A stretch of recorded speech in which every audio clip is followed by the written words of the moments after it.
Halo, berjumpa lagi di channel Adrian. Pada video kali ini ya, saya akan bahas mengenai cara perbaikan timer digital ya. Untuk segala mereknya, ini kebetulan saya ada mereknya ETG ya. Saya ulangi lagi, kita bisa memperbaiki ini secara semua merek ya. Apa sih rahasianya untuk memperbaiki ini dan kerusakannya apa saja? Oke, pertama-tama kalian harus buka timer digital ini ya. Jadi timer digital ini bukanya ada di belakang murnya. Nah, seperti ini. Ya. Kalau untuk yang mereknya berbeda lagi, contoh seperti ini mereknya lain lagi. Ini mereknya itu AL06 ya. Jadi semua skrup itu ada di belakang. Dan modelnya ada yang bentuknya menggunakan obeng Y ya, seperti ini obeng Y. Kalau yang ini obeng plus ya. Nah, ini kalau jika murnya sudah dibuka ya, ini udah saya buka. Jadi tinggal kita cungkit aja, ini ada celahnya, cungkitnya. Jadi kita buka seperti ini tuh ya. Kita seperti ini pelan-pelan ya. Nah, kemudian nanti kita akan lihat dalamnya ya, teman-teman. Jadi bagi yang ingin servis-servis, baja servis-servis tuh seperti ini. Ya, ini bisa ya, servis timer sendiri. Nah, dalamnya seperti ini. Tuh. Ini adalah bagian yang ini itu bagian untuk digitalnya. Ya, saya ulang lagi, ini adalah digital memorinya. Nah, ini displaynya tuh. Ya. Kemudian ini ada baterai. Ya, ini baterai untuk apa? Baterai untuk ini digitalnya ini. Ya, ibarat dalam komputer tuh baterai BIOS ya. Nah, ini tegangannya biasanya itu 1,5 atau 1,2 ya. Saya ulangi lagi, tegangannya itu 1,5 atau 1,2 ya. Kemudian setelah itu apa saja sih bagian yang sering rusak? Nah, ini sebelumnya adalah komponen ini, kapasitor ya. Kapasitor 0,47 mikro atau biasanya juga ada yang tipe merek lain itu 330 nano ya, atau 0,33 mikro. Kodenya itu cukup gampang. Ada kode tulisannya itu 334. Itu artinya 330 nano. Ya, kalau yang ini 0,47 mikro, maka kodenya 474, 470 nano. Ya. Nah, ini saya ganti ya kapasitornya ini. Jadi ini kapasitornya nilainya menurun. Ya, kalian tidak akan bisa cek kapasitor ini kalau tidak menggunakan alat ukur khusus kapasitor. Karena apa? Kalau avometer biasa seperti ini itu tidak akan bisa. Jadi gunakan avometer yang agak bagusan yang ada tulisannya F di sini. Ya, ada tulisannya F, itu artinya farad, bukan frekuensi ya, tapi farad. Itu artinya untuk mengukur kapasitor, nilai kapasitornya ya. Itu kalian harus tahu. Maka kalau servis tidak punya alat multimeter seperti ini ya konyol ya. Jadi alat-alat itu wajib kita punya ya, seperti solder, avometer, timah, lalu obeng ya. Nah, itu penting ya. Oke, lanjut ya. Jadi waktu kalau kalian misalnya ditancap ini digitalnya ini timer ini kita tancap ke listrik ya. Lalu kita tekan tombol ini, misalkan saja ini ya, tombol ini, atau auto on off nya itu kita tekan ya, dia nggak respon sama sekali. Bisa kemungkinan itu ada dua hal, ada tiga ya, ada tiga kemungkinannya. Yang pertama, ada namanya di sini fuse ya, tapi ini kebetulan dia tidak ada fuse-nya ya, dia tidak ada fuse. Biasanya kalau yang bagusan itu ada fuse-nya ya. Ada fuse, kalau ada fuse atau sekring yang di warnanya hitam semua dibungkusin ya. Saya ulang lagi, itu sekringnya dibungkus oleh heatshrink ya, warna hitam. Itu dalamnya sekring. Nah, kalian ukur aja menggunakan avometer.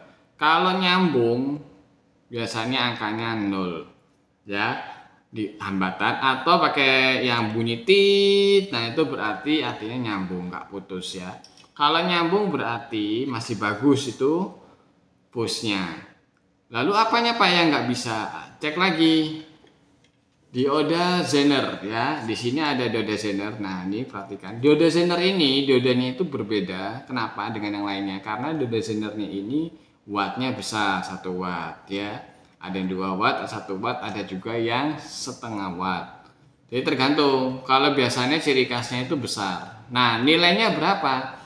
Untuk ngecek nilai dioda zener itu lihat dari relaynya. Kalau relaynya ini misalkan aja nih, relaynya itu penggerak relaynya itu 24 volt. Berarti dioda zener di sini itu 24. Ya, itu kunci jawabannya ya. Lalu kalau relaynya ini 48 volt, berarti relaynya juga nilainya berapa? 48 volt. Itu ya kunci jawabannya ya. Banyak yang tanya sama saya di komentar, Pak, nilai dioda zenernya berapa? Cek di relaynya. Ada yang 24 dan ada yang menggunakan 48. Jadi tergantung ya. Oke, kalau sudah, cara ngeceknya bagaimana dioda zener? Diukur pakai multimeter. Ya, multimeter digital, cari yang simbolnya adalah diode. Ya, ini ada simbol dioda. Kalau dia bunyi tit, angkanya 00, berarti dioda zenernya konslet, waktunya ganti. Ya, tapi kalau dia menunjukkan angka 400, 500 sekian, berarti normal, tidak putus. Itu rahasianya ya. Oke, dioda zener sudah kita cek nih, anggap aja normal ya. Cek yang terakhir adalah kapasitor. Kebanyakan kapasitor secara fisik seperti ini itu normal, nggak ada cacatnya, perhatikan nih. Tapi waktu diukur nilainya tidak sama, yang tertera. Yang tertera misalkan aja 0,47 mikro, yang terteranya adalah 100. Ya, 100 apa? 100 nano, ya. 0,47 itu artinya 470 nano. Jadi nilainya itu yang terkecil adalah 330 untuk menggerakkan relay. Ya, oke, itu saja jawabannya ya, cukup mudah kan? Ini kapasitornya ya, bisa diganti model yang berwarna merah seperti ini. Yang penting, yang paling utama adalah nilainya, range-nya itu dari 330 sampai 470 nano. Saya ulangi lagi ya. Nanofarad, artinya kodenya itu 474 atau kalau 330 334 ya. Nah, yang kedua yang saya perhatikan adalah tegangan ya. Tegangan kapasitor, hati-hati waktu beli kapasitor, kalian harus wajib dituliskan 400 volt atau boleh lebih. Sebagai contoh ya, ini diode yang kapasitor, sorry bukan diode tapi kapasitor merah ini. Itu dia terteranya, kalau saya ini barunya, ini saya udah beli ya, itu 474 100 volt, 400 volt ya. 400 volt kenapa? Dari tegangan PLN. PLN itu tegangannya berapa? 220 volt. Berarti kita beli nilai kapasitor yang tegangannya harus di atas 220 ya. Itu kunci jawabannya teman-teman ya. Mungkin anak-anak SMK yang lagi belajar servis elektronika atau teman-teman semua yang sedang di luar ya, saya akan bagikan ilmu ini ya. Ini cukup mudah ya cara perbaikinya. 3 yang kalian harus perhatikan, cek fuse-nya putus atau tidak. Kemudian cek dioda zenernya konslet atau putus. Harus menunjukkan angka 55 atau pokoknya 500 470.